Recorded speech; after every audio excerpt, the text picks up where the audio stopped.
User of FTX. I deposited 1 Bitcoin into FTX on spot. I'm not a leverage trader. I just day to day use the leverage exchange. I'm just trying to understand where my Bitcoin is today. Just a little bit of clarity of like, was that Bitcoin notional Bitcoin on the exchange, but the money sitting on Alameda? Was my Bitcoin used as somebody else's collateral without my permission? I think let's separate the discussion between spot and futures. On futures, I understand that there could have been potentially maybe a margin mismatch, and I hear you. And I'm going to give you the benefit of a doubt because I think we had some good interactions, and I don't believe that you're an evil person. But I'm just wondering about the spot exchange, and that's people that didn't give anybody permission to use their money, but that money is no longer there anymore, right? So I'm just wondering, like, what that money could be. Right. So, one piece of this is that in those few days following the collapse, we processed about $6 billion of withdrawals, and those withdrawals in general were from a variety of sources, including some of those coming from futures position, from margin positions that were open, and that meant that that there was not a clear that effectively, I think, broke down some of that distinction between the two sources. Again, I'm trying to I'm trying to piece together all of what happened, and I don't have access to to put all of it together right now. But my best guess is that was at least a significant part of it. So the hot wallets between futures and spot were commingled. Why are we just allowed? Yeah, so it sounds to me like between futures and spot, those were commingled, right? That's right. Yeah, in general, balances were treated as effectively fungible with each other. Okay, now wait. I just want to with that in mind, I just want to try and understand something. So I put money I want to deposit money into FTX. I deposit money into Silvergate Bank, which is a United States bank. I put the money into the bank. That money lands up in Alameda's bank account, right? So now you've got, let's say I take $100, I deposit $100 into FTX, but what I actually do is I'm depositing into Silvergate's account on Alameda, and the account name is Alameda. So now Alameda has $100 of my money, and then I want to buy a Bitcoin let's say I put $20,000 in, and I want to buy a full Bitcoin. The money is, tell me where the money's sitting now, though, because this is the part that I'm confused about. Yeah. I'm not surprised you're confused, because it's confusing, and it confused me, and there were a lot of poor decisions made there on our part. My understanding, and again, I'm not 100% confident in all this. I am still trying to piece together all of this, again, without access to data in retrospect. But my general understanding is that, and here you're referring, I think, to the especially the sort of 2019, 2020 era, where there were no FTX bank accounts, but where some customers were wiring straight to Alameda Research. I'm trying to work out if the money ever left Alameda and was stored in a custodian somewhere else, which really represented a balance on the exchange, or whether there was a money deposited into Alameda, which we'll talk about in a second, and then you just gave me a notional balance on FTX, which was just a digital number on a screen, and you let me use that money to trade potentially notional Bitcoin, because actually I didn't have physical balance on the exchange because the money was sitting in an Alameda account. That's the part that I'm trying to understand, because that would make sense as to why Alameda had so much money to invest in projects and FTX didn't have any money to pay out to customers, right? Yeah, so I believe that was part of the story. And again, I'm not 100% confident. I'm working with what I have here, but I believe that what you said is effectively part of what happened. I'll give one caveat to it, which is that I believe there was a ledger transfer away. It wasn't just a pure crediting of the customer on FTX. There was a transfer from one account to another, but that debit didn't clearly show up as a debit on Alameda's main account, and so did not clearly add on the dashboard to the risk of Alameda's position, which is one of the things that led to me being surprised by the size of the position. Because that makes sense as to why there were no more Bitcoin to withdraw, where customers like that I know had Bitcoin balances, because those Bitcoin actually didn't exist, because it was just notional. You were just letting us buy notional tokens that didn't actually really exist. Yeah, or another way of phrasing that. Because otherwise you would have had to have the USDC somewhere. Balancing this out. Right. Yeah. I believe that what you're saying is in fact part of what happened. Chet, do you want to continue with your questions, man? Yeah, so just to continue here. So when you're saying, I do want to go back to those funds that you moved to the Bohemian citizens. When you moved them, you were already aware of the issues of liquidity, correct?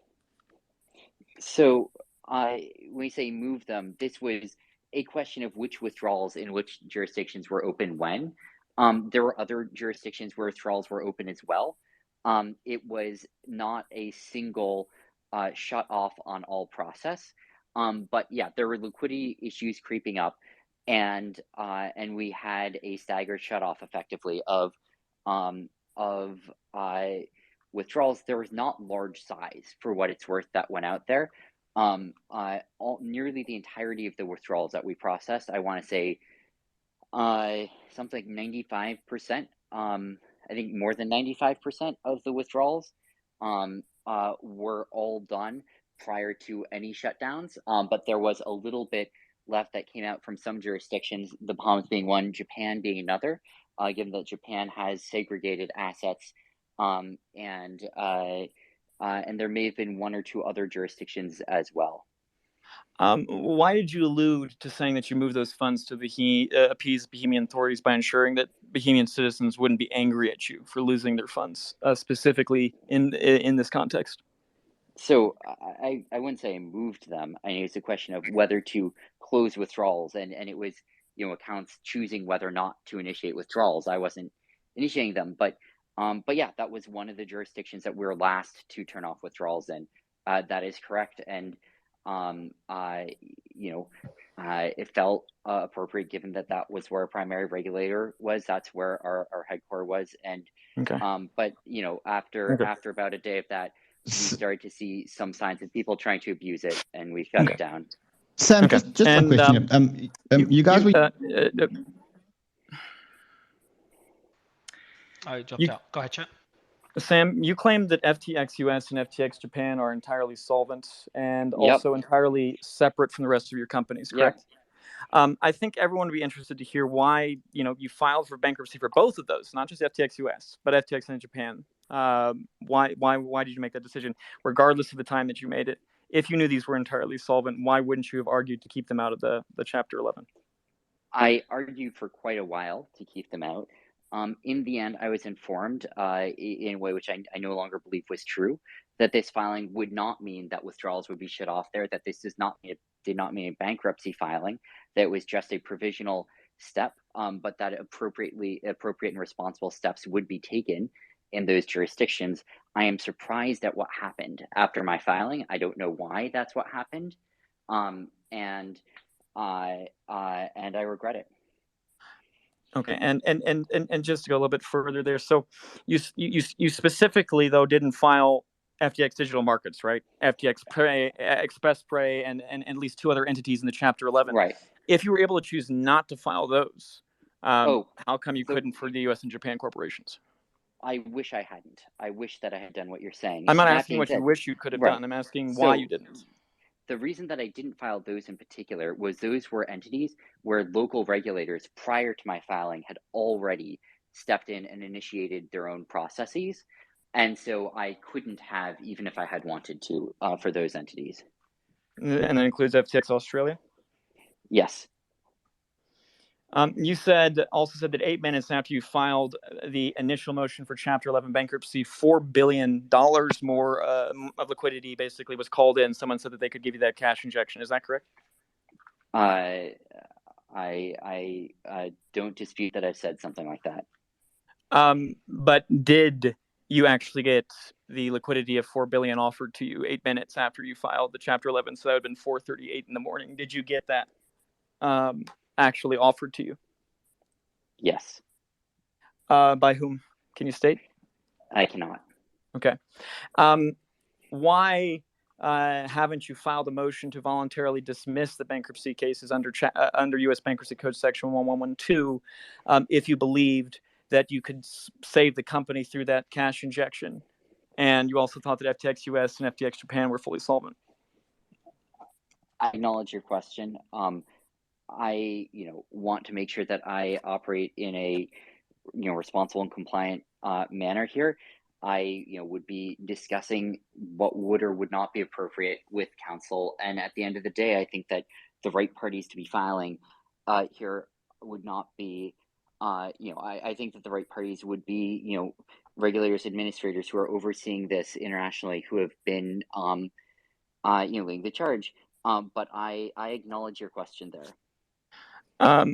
Okay, so you're saying essentially that's a non-answer, right? Like, because you didn't say why you haven't filed that motion. You just said you would talk with counselors about that. What counselors, who are you paying? Like what does it cost you right now for counsel, and how are you affording that? Given you said that you were essentially cash poor, although you said you also had potentially up to $100,000 left. That's something I'm trying to figure out right now. So you have them on retainer without actual payment? I can't go into the details. There are also potentially various relevant D&O policies which are being examined as well. But frankly, that is a concern for me. Okay. And what funds were lost in the hack, and from what entities that you're aware of? I don't know the details of that. That happened after the Chapter 11 team.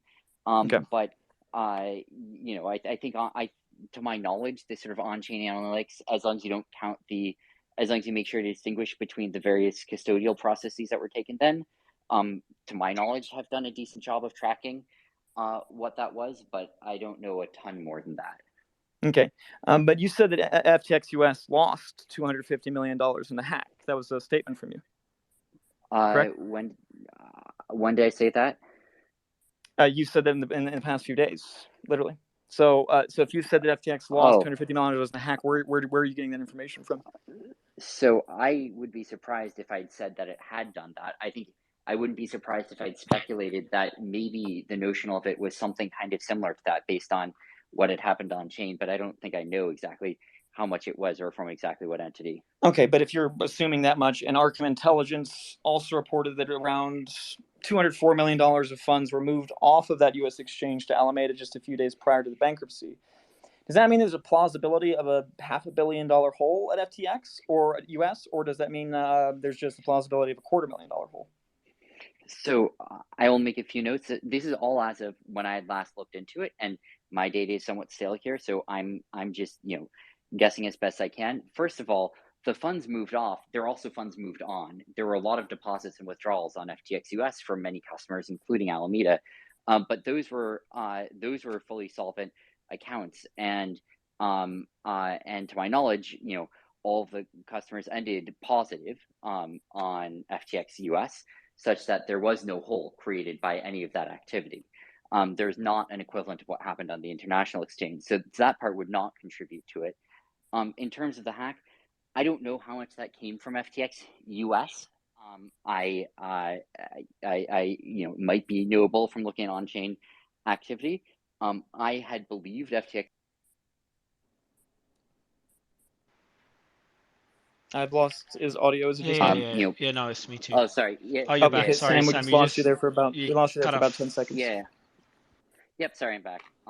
But I had and basically to my knowledge, I think that there were substantial surpluses there, such that I think it would still be, to my knowledge, solvent. Although again, I don't have access to current data. Okay. All right. And